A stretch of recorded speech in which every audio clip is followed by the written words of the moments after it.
la historia que vamos a ver hoy acá en Lucas 10, a partir del versículo 25, siguiendo ahí donde habíamos dejado, lo que yo que les acabo de decir esto, ¿no? Del peligro de a veces encontrarnos con la palabra de Dios, con cosas que ya conocemos como algo obvio, y la tentación a veces es justamente pasarlo por arriba diciendo, bueno, yo ya sé esto, o esto ya lo tengo claro. Es exactamente lo que le pasa a la persona que habla con Jesús en esta ocasión. Entonces se da como esta cosa ahí media meta o media, bueno, no sé cómo se le llama, ¿no? De que el peligro que nosotros tenemos con este pasaje es exactamente lo que le pasa a la persona a este pasaje. Por eso en el versículo 25 dice, cierto día, y ahora me acuerdo porque es que no tomo mate mientras predico, eh, demoro mucho, me tranco. Bueno, cierto día un experto de la ley religiosa se levantó para probar a Jesús con la siguiente pregunta. Le dijo, maestro, no le estaba hablando en plancha, ¿no? No es que le dijo, vos maestro, no, realmente lo por eso alguna gente tiene dudas, ¿no? Si esto de esto de probarlo, qué tan. Era una de estas personas que estaba buscando realmente hacerle mal a Jesús, o quizá era una persona sincera que lo quería probar en el sentido, bueno, de ver si esta era una persona digna de ser seguida o no, ¿no? Le dice, ¿qué debo hacer para heredar la vida eterna? Y es una pregunta particular también, porque no es el tipo de preguntas que solían hacer las personas que justamente que querían hacer un complot en contra de Jesús, ¿no? Y que querían decir, dijo una blasfemia y nada. El hecho de que lo reconoce como maestro, como rabí, y el hecho de le hacer esta pregunta relacionada a la vida eterna, muchos dicen, bueno, sí, lo estaba probando, lo estaba tanteando, lo estaba testeando, pero quizás su pregunta era sincera. Eh, y, y dice, ¿qué debo hacer, maestro? ¿Qué debo hacer para heredar la vida eterna? Y esta pregunta es una pregunta genial, porque todos, es una pregunta que todos deberíamos hacernos. No es algo que deberíamos asumir sin importar lo que nosotros sepamos. Aparte, estamos hablando de una persona que era un experto en la ley religiosa. Era alguien que no solamente había estudiado lo que todos los hombres judíos estudiaban sobre la palabra de Dios hasta ese momento, sino que de verdad esta persona había ido más allá, había estudiado, quizá él también era un maestro para otros, quizá era alguien que también enseñaba. Entonces, lo de él no era un desconocimiento de la palabra de Dios, sino que era una pregunta real y sincera, y algo que para muchos judíos también los tenía medio perplejos. Muchos de ellos, por toda la historia de los judíos, por todo lo que había pasado, por toda una situación que vamos a ver ahora un poquito más adelante, de cómo se perdió buena parte de Israel, desapareció. Ellos realmente se preguntaban, ¿es posible tener, heredar la vida eterna y cómo? Y acá tenemos que hacer una pausa y tenemos que replantearnos nuestro concepto de lo que significa esto de vida eterna, porque para un judío hacer esta pregunta no significa lo mismo de lo que para muchos cristianos hoy en día significa esta pregunta.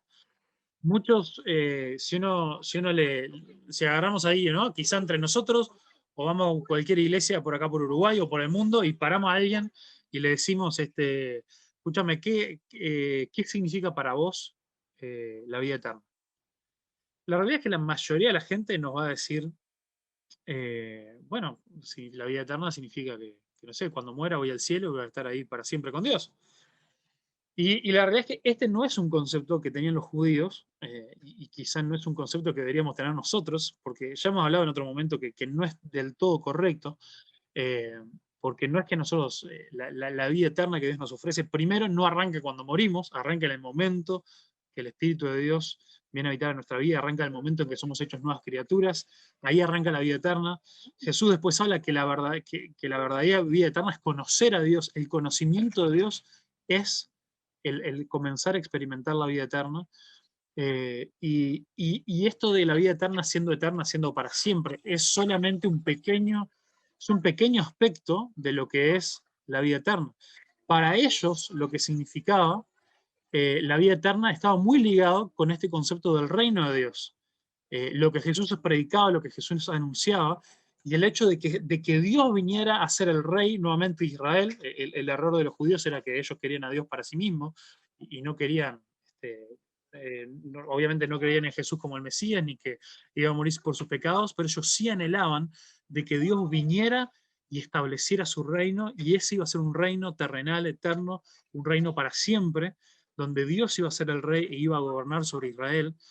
Y, y lo que ellos preguntaban era cómo yo puedo heredar, cómo yo puedo ser parte de ese reino eterno, duradero, donde Dios reina, donde todo va a estar bien para siempre. ¿Cómo puedo yo ser parte de eso? Esa era la pregunta de este maestro de la ley, y quizás una pregunta mucho más similar a la que nosotros nos deberíamos estar preguntando cuando hablamos de la vida eterna. ¿Cómo puedo ser yo parte del reino de Dios? ¿Cómo puede mi vida estar transformada?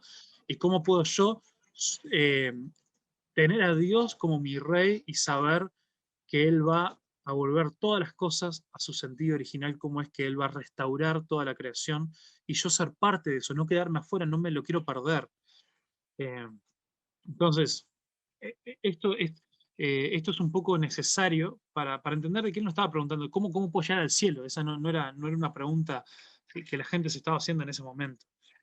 Eh, y lo interesante es que eh, Jesús le contestó, hace una oración y, y seguí estos pasos y ya está. No, no le dijo hacer una, le dice, le contesta con otra pregunta. Jesús le contestó, el versículo 26. ¿Qué dice la ley de Moisés? ¿Cómo la interpretás? Eh, Primero, muy interesante, ¿no? Que Jesús muchas veces eh, responde a preguntas muy importantes, y a veces también cuando lo estaban testeando, cuando lo estaban probando, contesta con otra pregunta. Y esto es importantísimo. Me acuerdo un profesor del seminario que nos hacía lo mismo. Un profesor con el quien ahora recientemente hemos vuelto a tomar contacto ahí, hablamos cada tanto. Me acuerdo cuando nosotros íbamos a la clase de él, siempre íbamos y le queríamos plantear así todas las preguntas así súper difíciles que se nos ocurrían, y cosas, dudas que teníamos o todo aquello. Nosotros íbamos y le decíamos, che, no sé, lo que se te ocurra, ¿no? ¿Por qué, por qué tal cosa? ¿O qué tal esto que dice la Biblia que parece estar en contradicción con este otro versículo? O la típica, ¿no? La salvación se pierde, ¿no? Todo ese tipo de cosas. Íbamos y él nos miraba así y nos decía, ¿y qué pensás vos? Y se nos quedaba así esperando, ¿no? Y después nosotros decíamos, bueno, tal, no sé cuánto. Y después de escucharnos a ver lo que nosotros opinamos, o si nosotros decimos, no, no sé qué opinar, por eso te pregunto, decía, ¿y por qué me estás haciendo esta pregunta? ¿Por qué es esto una pregunta para vos? Eh, y, y era muy interesante porque, porque siempre él quería llegar a la raíz de, decía, la razón de por qué nosotros hacemos preguntas es mucho más importante a veces que nuestras propias preguntas. Y él creo que a propósito estaba queriendo también imitar un poco la sabiduría de Jesús al hacer estas cosas, ¿no? Y si nosotros simplemente le decíamos, no, por curiosidad, porque me surgió la duda y lo que sea, dice, no, entonces andá y estudiá. Y yo, nada. No tengo nada interesante para decirte. Ahora, si en esa raíz uno se sincerara y decía, no, mirá, nos pasó una vez, ¿no? Con esto de la pregunta de si la salvación se pierde o no, ¿no? O si Dios elige a la gente y todo lo demás. Alguien que realmente estaba súper preocupada por su familia, porque había personas que no eran salvos, había personas que se habían apartado, y realmente eso era un pesar en su corazón. Y dice, bueno, entonces, si esa realmente es la razón de tu pregunta, entonces tenemos que hablar de esto otro. Y ahí iba a la verdadera respuesta, que a veces poco tenía que ver con la pregunta original. Y Jesús hace esto. Jesús es el modelo justamente para hacer esto. Y básicamente Jesús lo que le quiere decir es, a ver, vos sos un maestro de la ley, vos sos un experto de la ley. No solamente le dice la ley, sino qué interpretás vos. Eh, entonces, ahí el hombre le contestó, Dice, bueno, la ley dice, ama al Señor tu Dios con todo tu corazón, con toda tu alma, con toda tu fuerza y con toda tu mente. Y ama a tu prójimo como a ti mismo. Mati acá dejó de jugar y paró la oreja porque es lo que nosotros siempre oramos con él antes de dormirse. Entonces dijo, ¿cómo? ¿Cómo? ¿Me quieren mandar a dormir ahora? Quedó preocupado. Eh, y, y es muy interesante porque primero hay dos cosas muy buenas, muy correctas de lo que él dice. Primero hace referencia a lo que ellos sabían que era el mandamiento más importante, que está en Deuteronomio 6, versículo 5, que es esta primera parte: que amarás al Señor tu Dios con todo tu corazón, con toda tu alma, con toda tu mente y con todas tus fuerzas. Y Mati me mira de nuevo así, con los ojos duros. Eh, pero lo que es muy interesante, que esto era algo conocido, todos sabían que, bueno, este es el mandamiento más importante y todo lo demás, pero después él salta a esto de ama a tu prójimo como a ti mismo, está en Levítico 19, 18, y no es parte del mismo versículo. Con lo que hacen es como junta dos versículos, junta dos partes, y dicen, sí, estas dos son dos cosas bien importantes. Y también sabemos que en otro momento, en otra ocasión, alguien le preguntó a Jesús, ¿cuál es la parte, cuál es el mandamiento más importante? Y Jesús hizo lo mismo. Jesús no agarró un mandamiento para decir este es el más importante. Jesús juntó estos dos mandamientos y dice, este es el mandamiento más importante: amar a Dios y al prójimo. Si haces esto, cumplirás toda la ley. Entonces, este experto de la ley era muy experto y la tenía clara. Sabía que con solamente amar a Dios y no amar al prójimo, no solamente es algo incompleto, sino que en realidad nosotros no podemos realmente amar a Dios si nosotros no estamos amando a nuestro prójimo. Eh, la tenía clara. Este, y Jesús se lo reconoce. Le dice, correcto, hace eso y vivirás. Y esto, si nosotros nos detenemos a leer y a realmente leer este pasaje detenidamente, creo que a muchos nos debería empezar a hacer un poquito de cortocircuito y decir, no, pará, ¿cómo? ¿Cómo? Eh, Jesús, ¿cómo le pudo haber dicho eso? No es que nosotros siempre decimos que Jesús capaz le está haciendo una trampa. No es que nosotros siempre decimos de que, bueno, que la salvación es por fe y no es por obras, y que no, la salvación y la vida eterna no tiene nada que ver con la ley. Y por qué Jesús no le dijo, bueno, todo eso está bárbaro, pero vos ahora seguime? ¿Por qué Jesús no le dijo, cree en mí, yo soy el Mesías? Y esa es la forma de llegar a la vida eterna. Bueno, por varias cosas. Yo creo que Jesús no le estaba haciendo trampa, Jesús le estaba siendo sincero. Le dijo, correcto, si vos haces esto de verdad, vas a vivir. Pero Jesús también sabía algo muy importante y algo básico de lo que es la ley y cumplir la ley y hacer la ley, que es que ¿quién puede, eh, quién puede uno hacer esto de amar a Dios y amar a la gente de manera completa y de manera perfecta? Eh, Acá Nico agrega acá en el chat, ¿no? También habla de amarse uno mismo. Este, bueno, claro, está esta idea de que nosotros tenemos que amar a los demás, como nos amamos a nosotros mismos. Y, y bueno, eso presenta una rama ahí bastante grande y bastante larga para irme por ahí. Por el tiempo no me voy a ir, pero sí, es cierto que Jesús también hace referencia a eso, ¿no? Amar al prójimo como uno mismo. Eh, y, y esta confrontación, esta ley, este mandamiento tan importante que abarca todo, amar al prójimo y amar a nosotros mismos, Jesús dijo, si hacen estas cosas van a cumplir toda la ley. Si nosotros de verdad nos lo tomamos en serio, si nosotros de verdad lo hacemos de verdad, a la conclusión a la que nos lleva una y otra vez es que no podemos, es que fallamos, es que solamente con el conocimiento y con el cumplimiento de la ley no podemos. Si somos sinceros, no lo podemos hacer solos, necesitamos de la ayuda de Dios, necesitamos de Jesús. Y este era el gran problema en el que caían los fariseos, que los fariseos, como no podían, los fariseos empezaron a inventar otras cosas externas que con esas cosas externas que no estaban en la ley de Dios, les inventaron ellos, lo que hacían era crear una apariencia de justicia, pero su interior estaba completamente podrido, como Jesús mismo se los dijo. Eh, entonces, si nosotros nos enfocamos en lo que es el verdadero significado de esta ley, de amar a Dios y amar al prójimo, no podemos. Y una consecuencia muy grande es esta idea de que no podemos amar a Dios sin amar al prójimo. Porque la verdad, ¿cuál es la forma en la que nosotros podemos, cuál es la forma en la que nosotros podemos amar a Dios? Leyendo la Biblia, orando, eh, y no sé, pero nos queda muy limitada. Nosotros realmente amar a Dios, la forma en la que nosotros amamos a Dios siempre es a través de, eh, sí o sí involucra esto de amar al prójimo. Ayer, relacionado a esto que hablábamos con los jóvenes del día del trabajo, ¿no?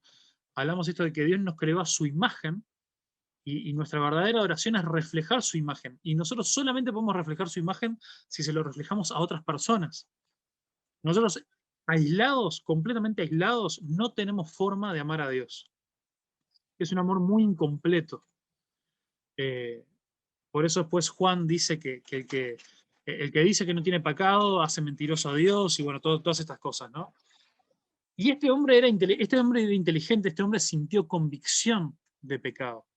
Porque por eso ahí dice en el versículo 29, el hombre quería justificarse a sí mismo, justificar sus acciones.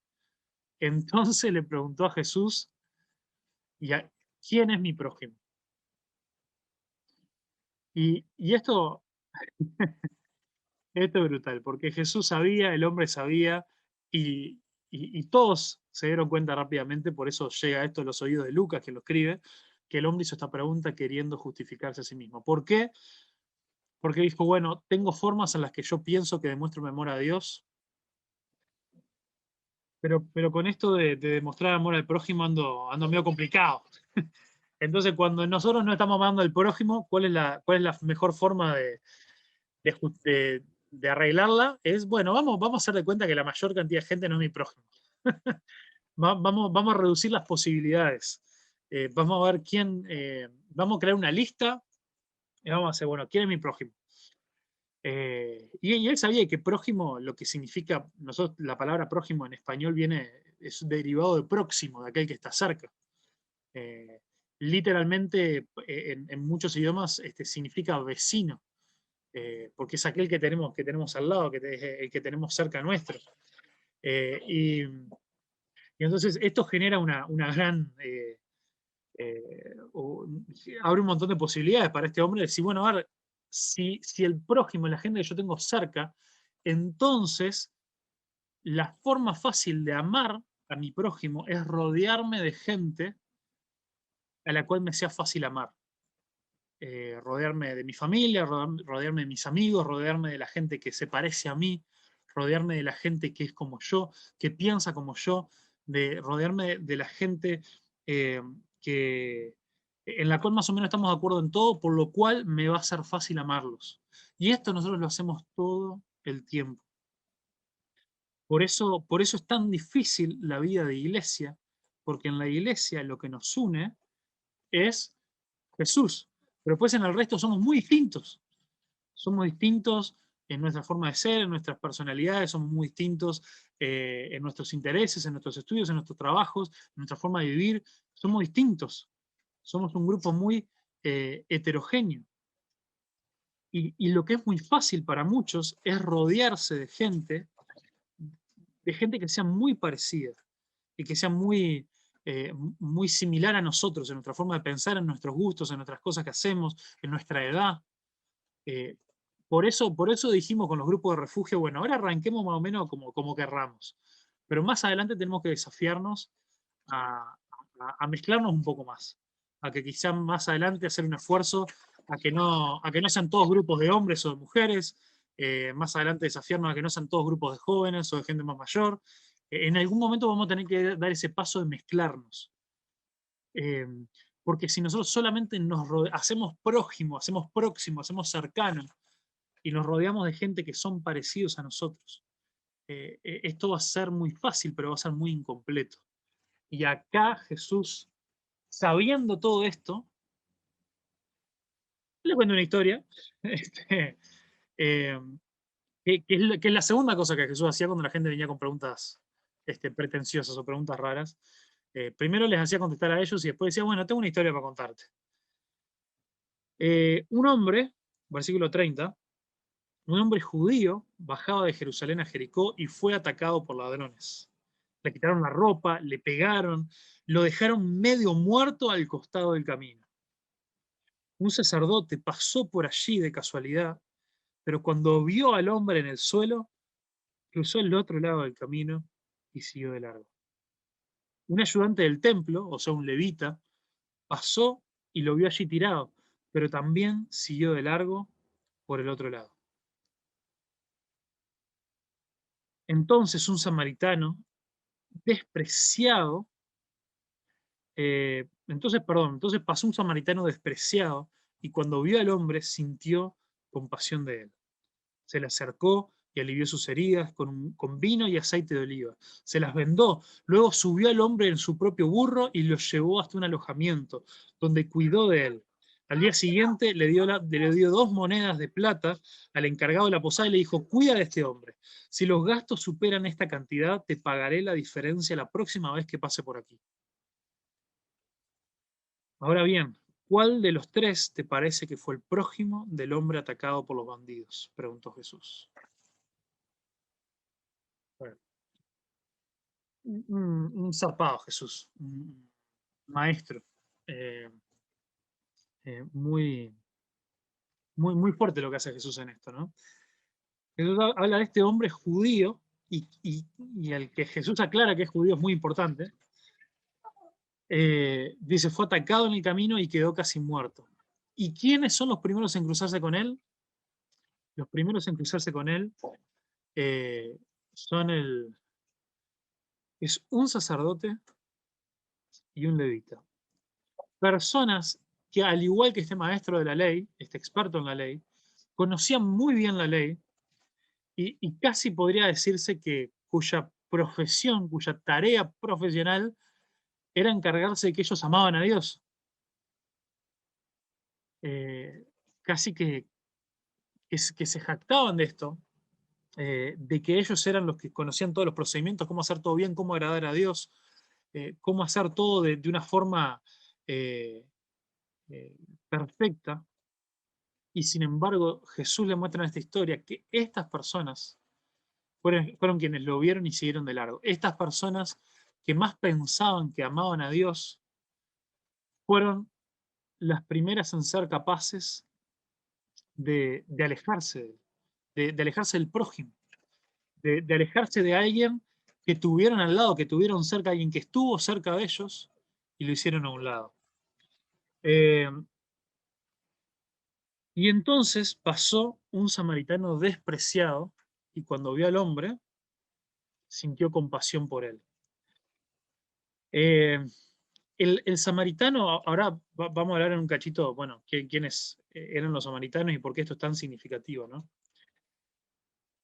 Pero esta idea de que Jesús nos dice que nos aclara que era despreciado, que era algo que todos lo sabían, pero esto de que Jesús diga que sintió compasión por él, o en algunas versiones dice fue movido a misericordia, que es lo mismo, ¿no? Es como remover adentro nuestro al sentir el dolor de los demás, al compadecernos por los demás, al sentir su dolor. Es muy significativo. Saben que Jesús es la única persona en todos los evangelios, en todas las historias de los evangelios, Jesús es la única persona de quien se dice que sintió compasión. Las otras personas que sintieron compasión en los evangelios son todos personajes de sus historias, de sus parábolas. Y todos, claramente, excepto que quizás solamente porque no es tan claro, pero todos los personajes de sus parábolas que sintieron compasión, claramente hacen referencia a Dios o a Jesús en la historia. Entonces, también es muy interesante esto de que Jesús introduce este personaje del samaritano, que era despreciado, quien fue que tuvo compasión por esta persona a la que la vio en necesidad. Entonces yo creo que Jesús también, sabiendo que en lo que él vino a hacer por nosotros, por la humanidad, por los judíos, pero también por todo el mundo, sabiendo que él iba a ser despreciado, también pone esta imagen de este hombre, de este samaritano, como alguien despreciado, pero que tuvo la capacidad de sentir compasión por aquel hombre judío, quien pertenecía al pueblo, a quien activamente lo despreciaban. Y esto se puede ver en muchas situaciones, ¿no? Donde bueno, hay tres momentos claves en el Nuevo Testamento en los evangelios donde se nos habla de los samaritanos. Acá, que es una historia ficticia, una parábola. Después en Juan 4, que está la mujer samaritana, que muchos hemos conocido conocemos esa historia. Pero después también está aldeas samaritanas, dice que rechazaron a Jesús. Eso lo vimos en el capítulo 9 de Lucas, si se acuerdan hace poquito. Vimos que cuando envió Jesús a sus discípulos delante de él para que fueran a anunciar, rechazaron. Esto fue en el envío de los 70, hace pocos domingos atrás. Aldeas samaritanas fueron las que rechazaron a Jesús, y ellos estaban recalientes y querían que Jesús se deshiciera de ellos. Entonces Jesús fue siendo rechazado. Él fue quien siente compasión por este hombre, a quienes los judíos querían que reventaran, que hagan hecho hueso. Y entonces Jesús le dice, ¿cuál de los tres te parece que fue el prójimo del hombre atacado por los bandidos? También termina con una pregunta, dice Pablo acá, y es muy interesante de que no le pregunta quién era. La pregunta de este hombre era quién era mi prójimo. Y como termina Jesús, no es tipo, bueno, ¿quién era el prójimo en esta situación para ayudar? ¿No? Una respuesta lógica a la pregunta de este hombre hubiera sido, bueno, ¿quién era el prójimo por quien había que tener misericordia y de quien había que amar? La respuesta era una sola, era el hombre atacado. Sin embargo, Jesús da vuelta a la pregunta nuevamente. Jesús hace unos malabares lógicos ahí tremendos. Jesús vuelve a dar vuelta a la pregunta y no le dice quién era el prójimo en esta situación, en esta historia. Jesús lo que pregunta es, ¿quién fue el prójimo del hombre atacado?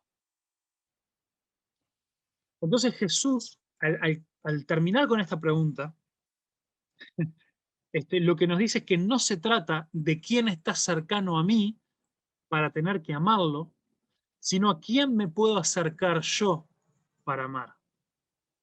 Si se van a acordar de algo de hoy, acuérdense de esto. El punto de amar a nuestro prójimo es no quién es mi prójimo, sino a quién le puedo ser yo prójimo, a quién me puedo acercar yo, a quién puedo yo aproximarme, a quién puedo yo acercarme,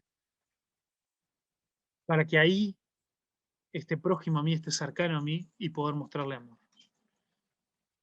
Jesús le tiene que dar vuelta a la pregunta, pues si solamente nos preguntamos quién está cercano a mí, es muy fácil solucionar eso. Me rodeo de gente a la cual me es fácil amar.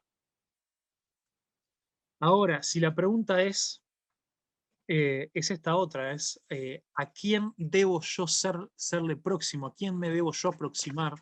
Eso nos presenta con otro montón de desafíos. Eso nos hace salir de nuestra zona de comodidad y nos hace pensar, bueno, ¿cómo puedo yo comenzar a honrar a Dios y amar a Dios, acercándome a aquel a quien me es difícil acercarme, acercándome a aquel a quien necesita ayuda o aquel a quien me cuesta amar? Es una pregunta muy distinta y queda clarísimo la respuesta del hombre. ¿Qué fue lo que el hombre experto de la ley dijo? El que le fue prójimo o el que estuvo próximo al hombre abandonado, al hombre sufriente, fue el que mostró compasión. Y le tenía tanta rabia que no pudo ni decir el samaritano. Vieron, era como el innombrable. Eh, entonces dijo, bueno, es el que mostró compasión. Entonces, el que mostró compasión fue prójimo, fue el prójimo de este otro hombre. O sea que para ser compasivos, para ser movidos a misericordia, para sentir el dolor del otro, debemos nosotros ser prójimos. Debemos nosotros estar cercanos. Nosotros no podemos sentir empatía, o no podemos, no, sentir empatía podemos sentir empatía a la distancia, pero no podemos hacer nada al respecto a lo lejos. No podemos hacer nada a lo lejos. Y por eso este tiempo es tan desafiante, porque, porque cuando nosotros hablamos de esto de la necesidad de estar juntos de lo difícil que es esto de la pandemia y estar conectados y todo lo demás, esta cuestión de que Zoom nunca va a ser lo mismo. No es porque cuando estamos juntos nos podemos escuchar cantar y podemos, eh, y no sé, y nos vemos las caras y no tenemos problema de conexión, que nos decimos, estás ahí, no te escucho, no, hay eco, no, no sé qué. Va mucho más allá de eso. Tiene que ver que no estamos prójimos, no estamos cerca, no estamos con el otro para compartir el dolor. Y sí, hay ciertas cosas, ciertas formas que más o menos la tecnología nos permite, pero para de verdad poder hacerlo. Hay conversaciones, hay charlas, hay gestos que solamente las podemos tener cuando estamos prójimos, cuando estamos próximos, cercanos a los demás. Eh, y gracias a Dios que hay parte de eso se puede hacer con un mensaje, parte de eso se puede hacer con una videollamada, eh, pero, pero hay cosas que son parte de esto, de ir, de agarrar a alguien, de cargarlo en el burro, de llevarlo hasta un lugar, de pagarle eh, su noche o sus noches de recuperación en la posada. Y Jesús le dijo, entonces, perdón, Jesús le dijo, así es, tenés razón, venís contestando todo bien, le dice Jesús, no le erraste ni en una respuesta, pero ahora anda y hacelo, ahora anda y hacelo. Y, y esa tiene que ser nuestra pregunta eh, para hoy. ¿Cómo podemos nosotros ir y hacer lo mismo? Eh, si nosotros recordamos y nos enfocamos en quiénes eran los samaritanos, hay algo muy revelador en esto de los samaritanos, que creo que a mí por lo menos me da una pista para saber cómo podemos ir y hacer lo mismo. Los samaritanos eran ex israelitas. eh, notaron que en el Antiguo Testamento nosotros hablamos de los israelitas y en el Nuevo Testamento, o a partir del Nuevo Testamento y ahora hablamos de judíos? ¿Alguna vez se preguntaron por qué la diferencia o si son dos sinónimos y es todo lo mismo? Bueno, los israelitas, eh, eh, los israelitas era el pueblo de Dios, las 12 tribus de Israel, los que conquistaron la tierra prometida, los que estuvieron todos ahí. Y, y justo como venimos leyendo ahora en la lectura de la Biblia en un año, se da esto de que se divide después del reinado de Salomón, se divide entre el reino del norte, que se empieza a llamar, se queda con el nombre de Israel, y el reino del sur, que se llama Judá, y de ahí Judá de los judíos. En Judá también estaba un poco ahí la tribu de Benjamín y la de Simeón, que medio que desapareció en algún momento, pero bueno, igual la de Judá era la más grande, estaba Jerusalén, todo lo demás. La tribu del norte siempre siguió haciendo lo malo ante los ojos de Dios. La tribu del norte no volvió a tener ni un solo rey bueno, y prácticamente no tuvo ningún momento donde la gente realmente se volviera a Dios. La tribu del perdón, el reino del sur, este, tuvieron sus momentos buenos, sus momentos malos, sus momentos más o menos, tuvieron momentos de renuevo.